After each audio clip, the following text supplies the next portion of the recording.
camera guys' rooms, and we decided the people we wanted on the panel, and we were actually going down to film it that morning, and I rode down the elevator in that hotel with Colonel Bowman, and it was just us two, and it was in the hotel. You came down to the base floor, and then you had to go down these stairways. We were down in a basement, we were down in a dungeon, a muggy dungeon, a big one. But I remember saying, Colonel Bowman, your role here, what you have to sell is that, you're an interceptor pilot. You know the drill. That's what we expect out of you, and that's what we need out of you. And boy, did he deliver. Did he deliver? And Stephen Jones, too. These guys that are so mild-mannered and meek, when you see him put on his little plastic glove and picks up that piece of thermite, and it just is so powerful, and what a combination. And Alex, Alex tends to go on, and tends to be a little bit interruptive of people, but boy, he did a fantastic job moderating that panel discussion. And I just remember, Tarpley having to go, no, down, down, down, telling people, hold your applause, no more standing ovations. We only have a limited amount of time to get this information out, so hold your applause. And it literally, these guys were like rock stars, and when you saw the Hollywood contingent of people, the writers of Enemy of the State and things like that, just the glow in their face and how prideful they were of watching real patriots stand up and really fight the system. So, that's what I just needed to share with you on a personal basis about how proud I was of what those men did that day. And it was a time that it really wasn't still very popular to talk about, and it was a very, look what happened to Stephen Jones. Look what happened to these guys at the university level that had their careers ruined. So we owe them a great deal, and I can't think of anybody else more right now that we owe a great deal to than Colonel Bob Bowman. So let's hear it for him, and Colonel, let's knock us on our butts. Give us the straight skinny, all right?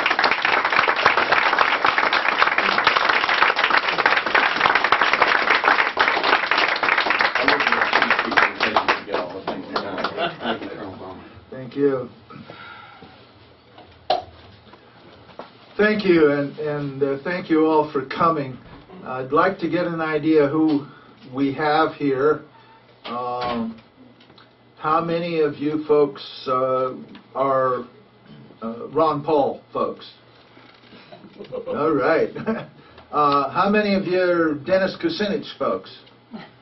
Yes, and most of the same folks, and you're exactly right, because we, the American people, have been artificially divided for so very long by the global elite who want us divided left and right, Republican and Democrat, conservative and liberal, and they have artificially divided us, and they've used those silly hot button issues, abortion, gay rights, gun control, prayer in schools, and they don't care about those issues.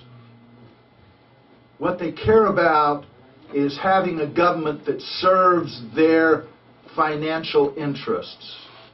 A government that will fight an aggressive war to secure a gas pipeline for them. A government that will sign a so-called trade deal in order to drive down wages and drive up their profits.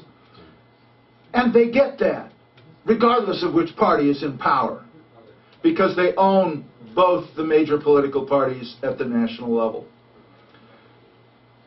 And they just divvy up those hot-button issues to divide us.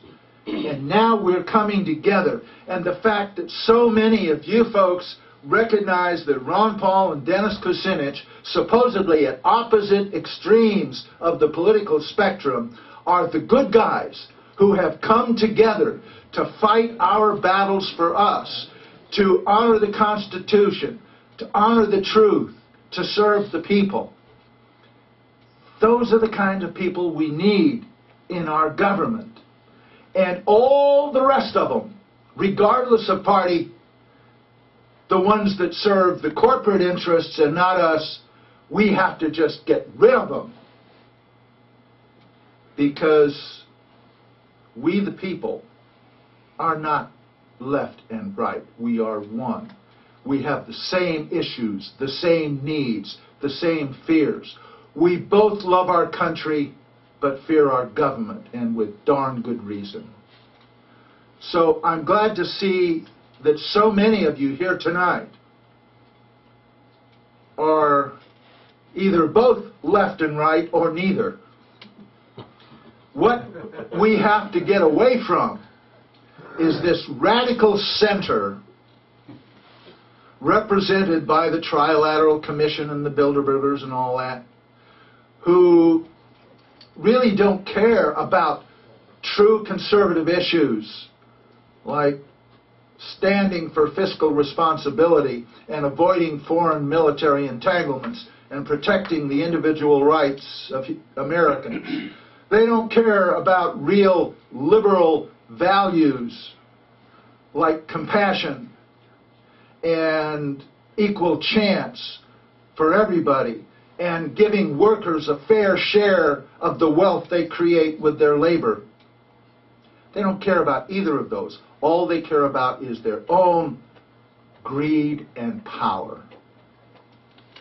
And so we, the people, from left, right, and all over the political spectrum, are coming together to take back America. And we recognize that it's not a matter of just making sure you get the right political party in there. It doesn't matter. We have been done in by the fascists in both major political parties. And when I'm out there beyond you well-informed folks, I have to deal with Democrats who think, oh, there's no problem anymore. Obama's in there. And I have to deal with Republicans that say, I want Bush back. He was right on everything. We know better. Now, my career as a truth teller, a myth buster, a whistleblower, goes back quite a long time. I've been doing it full time now for 27 years. And it's a long time to go without a paycheck. Fortunately,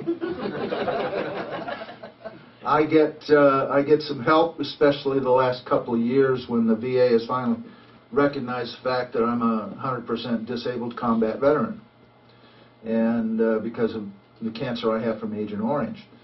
And of course they didn't expect me to live this long, neither did the doctors, but I'm still at it. Now,